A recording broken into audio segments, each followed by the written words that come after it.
Start. এই দেখো, এটা আর একটা ইন্ডিগোর কালেকশান। এই যে ছাপাটা, প্রিন্টটা দেখো, এগুলো সব পিওর কটন, কিন্তু একদম পিওর কটন, পাড়ে জড়ি।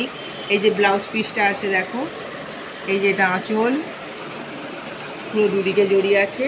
আর দেখো একদম পুরো সব পুরো কিচ্ছু নেই শাড়িটা, একদম এত হালকা, কিচ্ছু কুচকাবেও না, আর পুরো হালকা শাড়ি, খুব ভালো। সারাদিন পরে থাকলেও মনে হবে না কোনো কষ্ট হচ্ছে, ভীষণ ভালো। দেখো ইন্ডিগোর আর একটা কালেকশান, এটা দেখে নাও। এই যে এটা হচ্ছে ব্লাউজ পিস, এইটার ব্লাউজ পিস এইটা। আর এই দেখো পুরো জমিটা এরকম কাজ, মানে প্রিন্ট আর কি, পিওর কটন, 100% কিন্তু কটন, পাড়ে জড়ি, আর বডিটা এরকম। আর এই দেখো, আর এটা কিন্তু একদম ভীষণ সফট, এইটুকু হয়ে যাচ্ছে সাইড।